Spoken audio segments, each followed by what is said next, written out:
이렇게 고백을 했습니다. 물론 제자 훈련을 통해 가지고 교인이 성장을 했어요. 교인도 많이 늘어나고 교회도 규모도 굉장히 컸지만은 그러나 본인이 의도하고자 했던 제자를 길러내는 일에는 실패했다. 그렇게 결론을 내렸습니다. 왜 그런가 하니까 제자 훈련을 해보니까 나는 뭐 제자 훈련 몇 기인데 너는 몇 기냐 그러고 이 기수별로 이게 헤게모니가 돼가지고 이게 이상하더라는 거예요. 이 지식은 머리에 지식은 많이 늘어났는데 이게 마음으로 내려오지 않고 이 실천으로 연결이 잘 안 되더라는 거예요. 그래서 본인이 추구하고자 했던 제자 훈련은 실패했다 그렇게 이야기했어요. 그 다음에 또 한 가지는 사랑의 교회가 제자 훈련을 도입을 해가지고 성장을 하니까 어쨌든 외형적으로는 성장을 하니까 많은 교회에서 그 프로그램을 그대로 도입을 했어요. 너도 나도 사랑의 교회 제자 훈련 교재를 갖고 와가지고 그 프로그램을 도입을 했는데 이 옥하는 목사님이 보니까 똑같은 프로그램을 갖고 갔는데 어떤 교회는 부흥을 하고 어떤 교회는 부흥이 되지를 않더라는 거예요. 그래서 왜 그럴까? 이 옥 목사님이 거기에 관심을 갖고 지켜보면서 내린 결론은 기본이 잘 되어 있는 교회가 부흥을 하더라. 그렇게 이야기했어요. 그러니까 프로그램 자체가 중요한 게 아니에요. 그냥 뭐 프로그램 갖고 오면 자동적으로 부흥이 될 줄 알고 너도 나도 좋다 그러는 프로그램을 교회들이 많이 도입하지만은 그러나 옥 목사님이 이렇게 관찰해서 내린 결론은 프로그램 자체가 힘이 있는 게 아니다라는 거예요. 기본이 되어 있는 교인들이 있는 교회, 그런 교회가 부흥을 하더라. 그렇게 이야기를 했어요.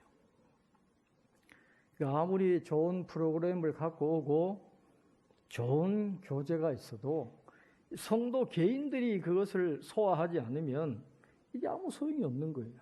뭐 어느 교회가 좋고 어느 교회가 이걸 잘하고 그걸 그대로 갖고 와도 교인들이 스스로 그걸 흡수하지 않고 따라가지 않으면 저절로 되는 것은 없더라. 그렇게 결론을 내렸습니다. 우리가 이제 큐티인 교재를 가지고 큐티를 함께 하면 좋겠다.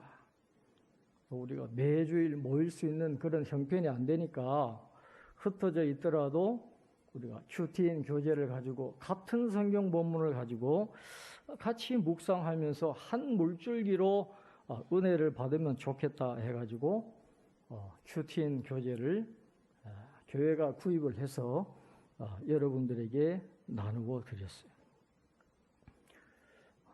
이전부터 우리 교회 안에도 큐티를 해오신 분들도 계시고 어떤 분들은 큐티라는 소리도 처음 들어보는 그런 분도 계실 거예요. 그래서 익숙하게 큐티를 잘 하는 분도 계시지만 아주 어렵게 생각하는 교인들이 이제 개인적인 편차가 좀 있어요. 그래서 지금도 열심히 교재를 가지고 큐티를 하는 분들이 계신가 하면 받아서 그냥 먼지만 쌓이는 그런 분들도 분명히 있을 것입니다. 그런데 우리 교회만 그런 건 아니에요. 공통적인 현상입니다. 모든 교회가 다 그래요. 100% 모든 교인들이 다 열심히 참여하는 교회는 없어요. 이 세상에는. 우리들 교회도 뭐 보니까 그렇게 담임 목사님이 큐티를 강조를 해도 끝까지 큐티하지 않고 큐티를 나누는 목장 모임에 참여하지 않는 분들이 많다 그래요. 그렇지만 제가 분명하게 말씀드릴 수 있는 것은 교회에서 은혜 받는 가장 좋은 방법은 혼자서 뭐 별도로 하는 그게 아니고 교회에서 결정한 대로 교회가 하는 대로 따라가면 그런 분들이 은혜를 받더라는 거예요. 성경 읽자 그러면 읽고, 성경 쓰자 그러면 쓰고, 우리 함께 큐티 합시다 그러면 함께 큐티에 참여하는 그런 분들이 은혜를 받게 되어 있다라는 것이죠. 우리의 믿음은 고정되어 있지 않습니다. 계속해서 자라나야 되고 죽을 때까지 계속해서 성장해 가야 되는 것이 우리의 믿음이에요. 젖을 먹지 않고 아이가 성장할 수 없듯이 교회는 하나님의 말씀을 먹지 않고는 영적으로 성장할 수가 없어요. 하나님의 법칙이거든요. 하나님의 말씀을 먹지 않고 영적으로 성장한다? 그건 불가능한 일이에요. 시간이 가면 자동적으로 성장하는 게 아니라는 거예요. 영적으로. 우리가 이 땅에 영원히 살지를 못해요.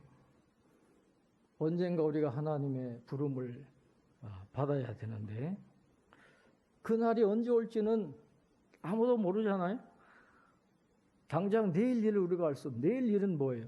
지금 교회를 나가서 우리에게 어떤 일이 닥칠지 우리가 모르는 거예요.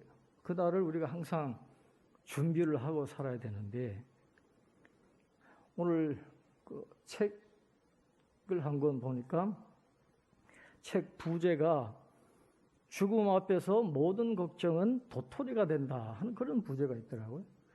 우리가 살면서 뭐 대단한 문제처럼 아둥바둥하지만은 그런 것들이 뭐 죽음 앞에서는 뭐가 문제가 되겠어요. 그러니까 삶과 죽음이라는 문제보다도 더 중요한 문제가 없는데 우리는 그걸 잊어버리고 살아갈 때가 많이 있다라는 것이죠. 모간 스캇팩이라고 하는 미국의 유명한 정신과 의사가 계신데 이분 돌아가셨죠. 그러나 그 책은 아직도 많은 사람들에게 영향력을 끼치고 있습니다. 그분이 그리고 저 너머에라는 책에서 현대인들에게 이렇게 권면을 하고 있습니다. 장거리 여행을 떠날 때 사람들은 당연히 지도를 챙기고 어느 도로를 선택해 어떻게 갈지 생각한 후에 출발합니다. 그런데 일생에 걸친 정신적이고 영적인 여행에서는 왜 목적지에 가려 하는지, 정말 가려는 곳은 어디인지, 어떻게 최선의 계획을 세우고 준비할 것인지 굳이 생각하려 들지 않는다라는 거예요. 올바른 사고를 하기 위해서는 시간이 필요하다라고 이야기합니다. 때로 속도를 늦추고 잠깐 멈춰서서 깊이 사색도 하고 명상도 하고 기도도 해야 된다는 것입니다. 이것이야말로 의미 있고 효율적인 삶을 위해 갖춰야 될 유일한 자세다. 그렇게 이야기했어요. 한마디로 이야기하면 우리의 영혼을 위한 시간이 반드시 필요하다. 그렇게 이야기합니다. 그래서 우리가 큐티를 우리의 영혼을 위해서 하는 거거든요.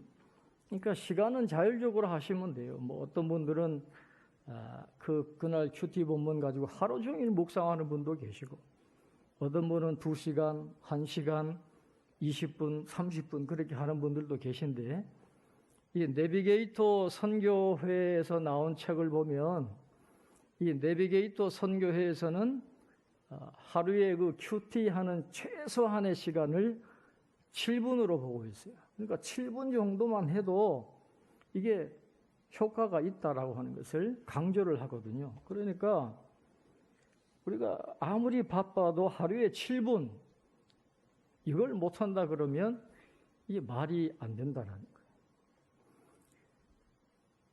읽어만 보셔도 도움이 되도록 그렇게 잘 되어 있습니다. 교재가. 성경은 우리에게 시간을 아끼라 그랬거든요. 마냥 우리에게 시간이 주어져 있는 게 아닙니다. 취미생활이나 운동은 그렇게 열심히 하는데 하나님 말씀 모르는데 7분을 투자 못한다. 이건 우리가 하나님 앞에 면목이 없는 것이죠. 우리의 영혼을 위해서 하나님 앞에 설 날이 있으니까 그 날을 준비하는 마음으로 하나님의 말씀을 묵상하는 것. 제가 볼 때 이것보다 더 소중한 게 없는데 이런 은혜의 수단을 하나님이 우리에게 주셨는데 이걸 소홀히 하면 너무 안타까운 거예요.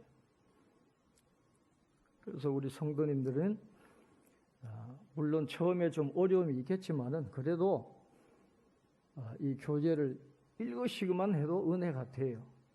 초신자들도 이 큐티인 교재를 선물 받고 교회 나오는 분들이 많거든요. 뭐 지식이 있어야 하는 게 아니니까 그 책을 읽어 보시면 반드시 도움이 되고 영적으로 여러분들이 부여하게 되는 은혜를 누리게 됩니다. 그래서 좀 힘드시겠지만은 하루하루 교재를 가지고 묵상을 하시면 여러분들에게 유익이 된다는 것을 꼭 기억해 주시기를 바랍니다. 오늘은 큐티인 교재에 의해서 로마서 마지막 부분을 함께 말씀을 나누고자 합니다. 사도 바울은 로마서 1장부터 11장까지는 하나님과 그리스도와 구원에 대한 교리적인 부분을 말씀을 하고 있습니다. 그런데 이제 로마서 12장부터 16장까지는 이제 교리에서 실천으로 넘어가잖아요. 그래서 오늘 로마서 12장에 보면 교리적인 부분보다도 실천, 그리스도인의 삶, 어떻게 그리스도인들이 살아가야 할 것인가 하는 실천에 대해서 말씀을 하고 있습니다. 그런데 로마서 1장부터 11장까지 여러 가지 교리에 대한 내용을 말씀하면서 사도 바울이 강조하는 건 그 모든 게 다 하나님의 자비하심 위에 세워져 있다라는 거예요. 내가 하나님의 은혜를 받을 자격이 없어요. 내가 구원받을 어떤 공로를 세운 것도 아닌데 죄인인 나를 하나님이 사랑하셔서 하나님의 자녀 삼아주시고 거룩하게 해주시고 영화롭게 해주시는 그런 은혜를 주셨다. 그래서 1장부터 11장까지 모든 기반은 다 하나님의 자비하심이라는 거예요. 그러면 하나님의 자비하심을 받은 그 하나님의 백성은 어떻게 살아가야 할 것인가? 그 하나님의 사랑에 어떻게 반응하고 살아가야 할 것인가 하는 것을 이제 로마서 12장부터 16장까지 그리스도인의 생활에 대해서 말씀을 하고 있습니다. 그런데 이 로마서 12장부터 16장까지 이 그리스도인의 삶을 실천하기 위해서 꼭 전제되어야 될 세 가지를 사도 바울이 12장에서 말씀을 합니다. 이 전제 조건이 채워지지 않으면, 이것이 없으면 절대로 12장의 삶을 16장까지의 실천의 삶을 살아갈 수 없기 때문에 로마서 12장에 보면 그 삶을 살아가기 위한 세 가지 전제를 이야기합니다. 첫 번째는 우리 12장 1절을 한번 보겠습니다.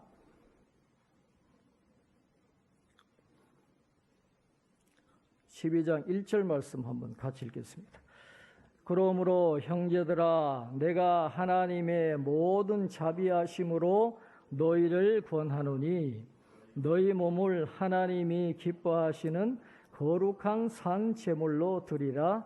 이는 너희가 드릴 영적 예배니라. 여기서 중요한 단어가 자비하심으로. 그러니까 모든 게 다 우리 그리스도인의 삶은 하나님의 자비하심 위에 기초가 되어 있는 거죠. 우리 개인이 다 하나님의 은혜를 받을 자격이 없었어요.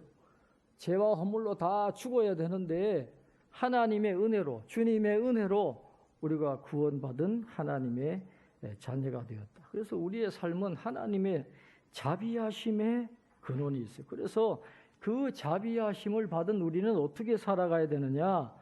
너희 몸을 하나님이 기뻐하시는 거룩한 산 제물로 드려야 된다. 이것이 바로 너희가 드릴 영적 예배라. 그렇게 말합니다. 그런데 이 영적 예배라고 하는 이 번역이 우리를 헷갈리게 하는 거예요. 영적이라는 말은 스피리추얼 그런 뜻이 아니거든요. 헬라어에 보면 로기켄이라는 그런 단어가 써 있는데 이 의미는 이성적이고 논리적이다라는 그런 뜻이에요. 이성적이고 논리적이다라는 그런 뜻입니다. 그래서 하나님이 우리에게 베풀어 주신 자비를 생각해 보면 거룩한 산 제물로 우리의 전물을 바치는 것은 합리적이고 논리적이다. 그런 의미라는 거예요. 다른 말로 표현을 하면 하나님의 자비를 받았으면서도 자신의 전물을 남김없이 하나님께 바치지 않으면 그건 오히려 비합리적인 것이다 하는 그런 의미가 1절에 담겨 있다는 것이죠. 그래서 우리의 그리스도인의 삶의 출발점은 하나님의 자비하심에 있다 하는 것을 사도 바울이 이야기를 합니다. 그래서 우리는 늘 하나님의 자비하심을 생각하면서 늘 감사하면서 살아가야 됩니다. 받을 자격이 없는 우리에게 그런 사랑을 주셨으니까 우리 늘 그 사랑에 감사하면서 죽을 죄인이 살아났다. Amazing Grace. 항상 이것을 우리가 외치면서 살아가야 한다 하는 것을 이야기합니다. 그 다음에 두 번째는 2절을 한번 보겠습니다. 2절 함께 읽겠습니다. 너희는 이 세대를 본받지 말고 오직 마음을 새롭게 함으로 변화를 받아 하나님의 선하시고 기뻐하시고 온전하신 뜻이 무엇인지 분별하도록 하라. 아멘. 너희는 이 세대를 본받지 말고 오직 마음을 새롭게 함으로 변화를 받아. 그랬어요. 마음을 새롭게 함으로 변화를 받지 않으면 12장 이후에 나오는 그리스도인의 삶을 살 수 없다라는 거예요. 12장 이하의 그 실천의 삶을 살아가기 위해서 반드시 뭘 해야 됩니까? 우리의 마음이 새롭게 변화가 되어야 된다는 것이죠. 여기서 나오는 변화라는 말은 예수님이 변화산상에서 완전히 변형되신 것처럼 형태가 완전히 바뀌는 거예요. 그런 내면적인 완전한 그런 변화가 일어나야 12장 이하에 나오는 그런 삶을 살아갈 수 있다. 이 마음의 변화가 없으면 인간의 본성이 이기적이고 타락한 본성이기 때문에 절대로 실천을 못한다는 거예요. 그러니까 오직 마음을 새롭게 함으로 변화를 받아야만 12장 이하에 나오는 그 삶을 실천할 수 있다 하는 것을 사도 바울이 이야기를 하고 있습니다. 그 다음에 또 중요한 단어가 하나 있는데 세 번째로는 12장 5절 말씀 한번 우리 같이 보겠습니다. 12장 5절 같이 읽겠습니다. 이와 같이 우리 많은 사람이 그리스도 안에서 한 몸이 되어 서로 지체가 되었느니라. 아멘. 12장 이하에 나오는 그 그리스도인의 삶을 실천하기 위해서 우리가 꼭 기억해야 될 건 성도는 그리스도 안에서 한 몸이다라고 하는 것을 깨달아야만 그것을 지킬 수가 있다 하는 것을 말씀을 합니다. 하나님의 자비하심으로 하나님의 자녀가 되어서 믿음을 갖게 되면 그냥 그것으로 끝나는 게 아닙니다. 우리가 믿음을 갖게 되면 우리는 그리스도와 연합하는 거예요. 그리고 그 결과 우리는 서로 연합하게 되어 있는 그런 존재다라고 하는 거예요. 우리는 개별적으로 각각 떨어져 있는 게 아니에요. 이 교회는 주님의 몸이고 주님의 몸 안에서 저와 여러분은 한 지체로 다 연결되어 있다. 그런 의식을 가져야만 12장 이하에 나오는 이 삶을 실천할 수 있다 하는 것을 이야기를 하고 있어요. 그런데 교회 안에는 다양한 사람들이 있잖아요. 그래서 별별 일이 다 있어요. 그래서 어떨 때 보면 교인들이 막 싸우기도 하고 막 원수처럼 지내기도 하고 그런 경우가 있는 걸 봐요. 그랬을 때 몸의 한 부분이 다른 부분들에게 난 네가 필요 없어. 네가 싫어. 그래서 너와 붙어 있지 않고 난 너와 관계하기 싫어. 그 말을 했다고 하면 그게 곧 무슨 의미냐 하면 나는 그리스도 안에 있지 않기로 했어라는 그런 말이 된다.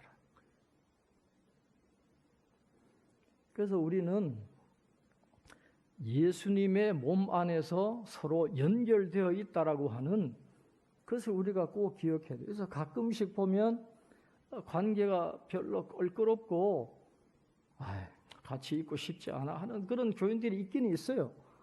어느 교회든지 있더라고요. 제가 경험해 본 바로는 어느 교인이 오랫도록 공직 생활을 하고 이제 퇴직을 하니까 이제 퇴직금을 받을 거 아니에요? 그래서 일시불로 받아가지고 돈이 좀 있었던가 봐요. 근데 교인이 그걸 안 거예요. 다른 교인이. 그런데 그 돈을 사기를 친 거예요. 교인이 퇴직금을 사기를 쳐가지고 몇십 년 동안 수고해서 받은 퇴직금을 홀라당 다 날려버리게 된 거예요. 그걸 갖고 살아야 되는데. 그런데 문제는 사기친 교인이 전혀 사과를 안 하고 모르쇠로 그렇게 나오는데, 문제는 이 사기를 친 교인이 예배 안내위원이라는 거예요. 그러니까 매주일 봐야 되는 거예요. 매주일. 그래서 그분이 하소연을 해요. 저 사람이 참 원수 같은 사람인데, 그래서 내가 저 사람 때문에 교회 생활한 게 아니니까 내가 예수님 보고 신앙생활하고 이 교회에서 내가 그렇게 많은 은혜를 입었는데 저 사람 때문에 나는 이 교회를 떠날 수가 없습니다. 그러면서 교회에 붙어 있는데 그래도 매주일 봐야 되니까 아주 속이 아니다라는 그런 일들이 있어요. 예수님 말씀하셨잖아요. 알곡과 쭉정이가 같이, 우리는 누가 누군지 몰라요. 알곡과 쭉정이가 같이 있어가지고 교인이 어떻게 저럴 수 있어? 그럴 수 있어요. 세상에 완전한 교회는 없어요. 다 그런 일들이 있는데 왜 하나님은 이런 모습으로 교회를 만드셨을까?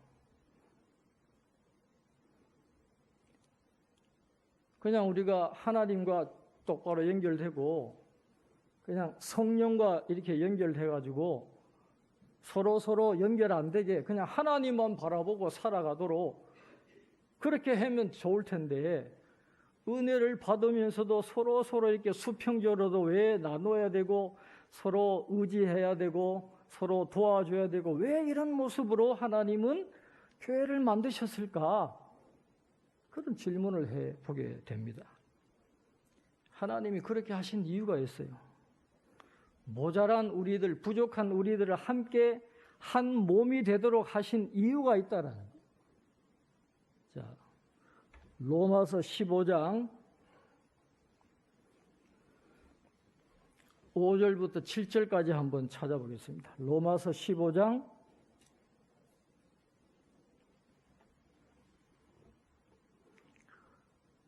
5절부터 7절까지 우리 같이 읽겠습니다. 이제 인내와 위로의 하나님이 너희로 그리스도 예수를 본받아 서로 뜻이 같게 하여 주사 한 마음과 한 입으로 하나님 곧 우리 주 예수 그리스도의 아버지께 영광을 돌리게 하려 하노라. 그러므로 그리스도께서 우리를 받아 하나님께 영광을 돌리심과 같이 너희도 서로 받으라. 아멘.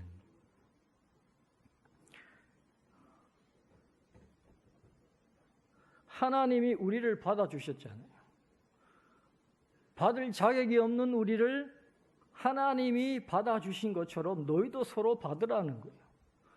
잘난 사람들만 모여있는 교회가 아니고 다 죄인이고 다 부족하고 다 뭐가 나 있는 그런 모습이지만 서로 받으라는 거예요. 그러면서 인내하면서 서로 돕고 다양한 은사를 가지고 교회를 섬기고 한 마음과 한 입으로 주님을 찬양하고 믿음을 고백하고 살아가는 그 모습을 통해서 하나님이 영광을 받으시려고 이렇게 교회의 모습을 만드셨다. 그렇게 이야기를 하고 있어요.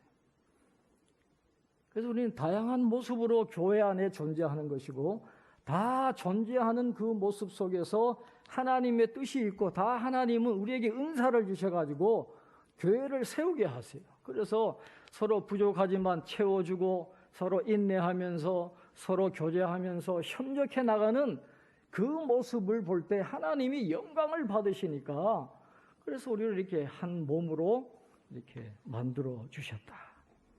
그렇게 말씀을 합니다. 그래서 이런 것들이 전제가 되어야 우리가 교회에서 주님의 한 몸이라는 걸 알고, 또 우리가 하나님의 자비하심을 입었다는 걸 알고, 우리가 마음을 새롭게 함으로 변화를 받았다라고 하는 이 세 가지 전제를 가지고 이제 이런 것들을 지켜야 된다 하는 것을 이제 말씀을 하고 있는 것입니다. 그러면 하나님의 자비하심을 받은 우리들, 마음이 새롭게 된 우리들, 그러면 어떻게 살아가야 합니까? 교회 안에서도 어떻게 살아야 되고 사회 속에서 어떻게 살아야 되느냐, 그것을 이야기하는데, 오늘 9절부터 13절까지 보면 교회 안에서 우리가 가져야 될 마땅한 자세를 이야기해요. 9절부터 13절에 보면 사랑에는 거짓이 없나니 악을 미워하고 선에 속하라.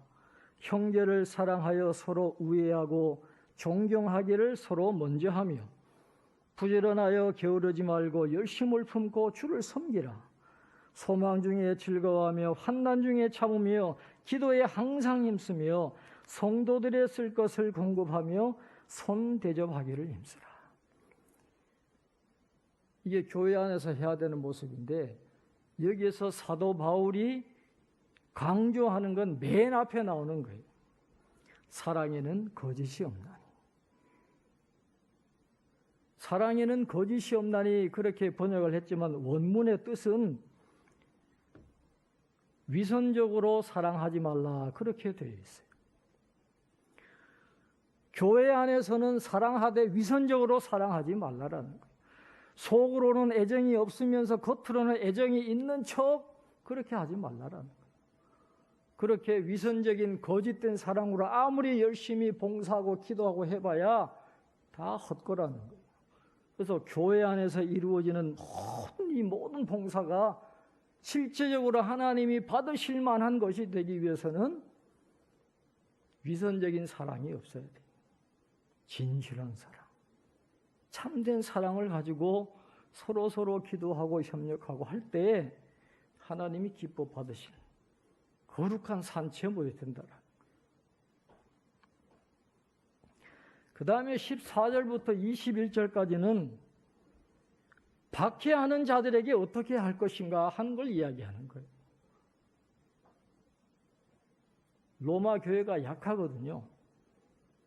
노예들이라든지 하층민들이 주로 가난한 사람들이 있으니까 멸시도 받고 모욕도 받고 천대받고 막 박해도 받고, 굉장히 지금 교회를 어렵게 하는 바깥 사람들이 많이 있는데, 하나님의 자녀인 우리 그리스도인들은 박해하는 자들을 어떻게 해야 되느냐, 지금 거기에 대해서 이야기하고 있는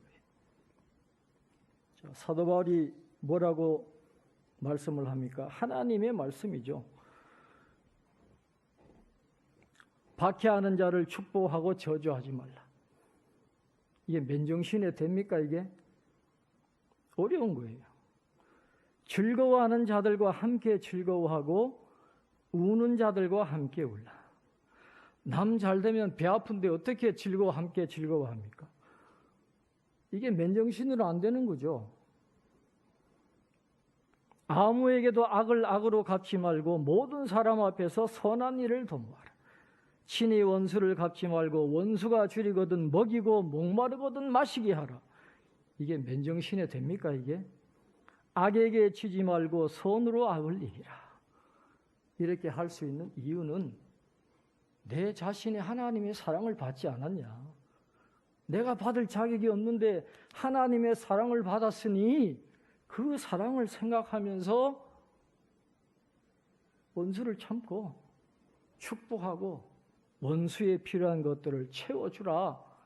이게 맨정신으로 안 되는 거죠. 일반 사람들은 못하는 거예요. 그래서 12장에 나오는 그 세 가지 전제 조건이 될 때 이러한 삶을 살아갈 수가 있게 된다는 것이죠.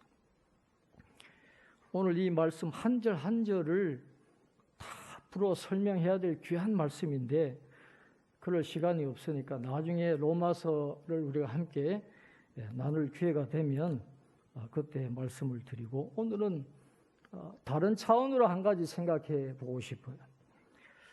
자, 우리가 하루에 성경을 몇 장씩 읽고 성경을 쓰기도 하고 또 큐티를 하면서 경건의 시간을 가지면서 이런 말씀을 읽을 때 과연 그 말씀이 실제로 우리의 삶에 효력을 발휘할까요?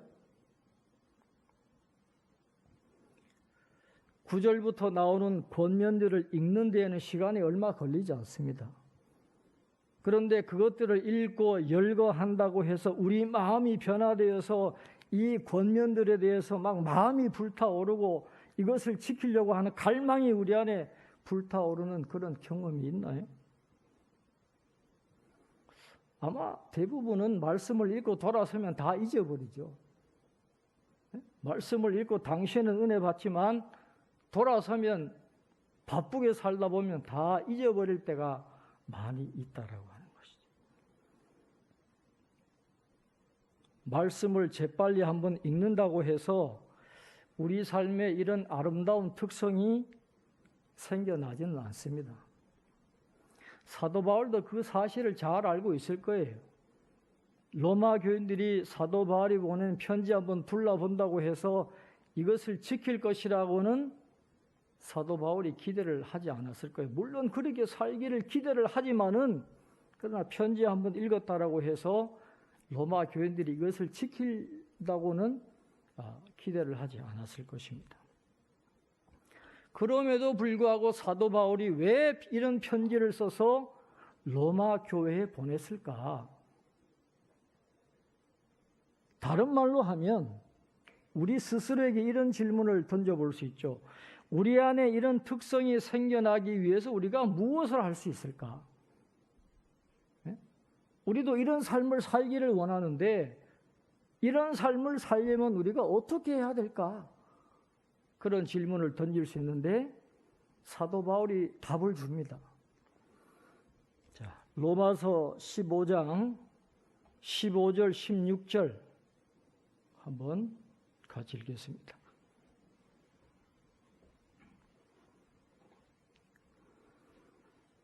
자, 로마서 15장 15절 16절 같이 읽겠습니다.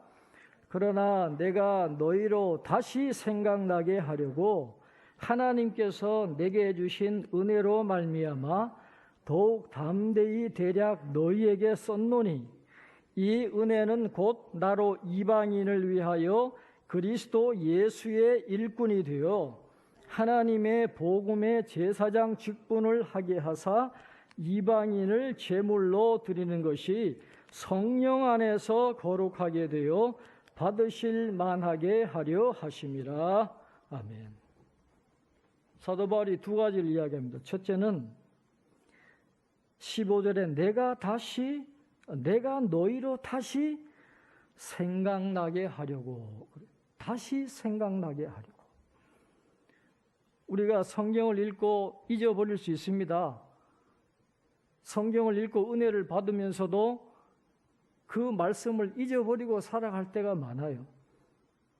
그런데 사도 바울이 오늘 말씀한 것처럼 우리는 다시 생각나게 하는, 다시 생각하는 훈련을 끊임없이 해야 된다라는 거예요.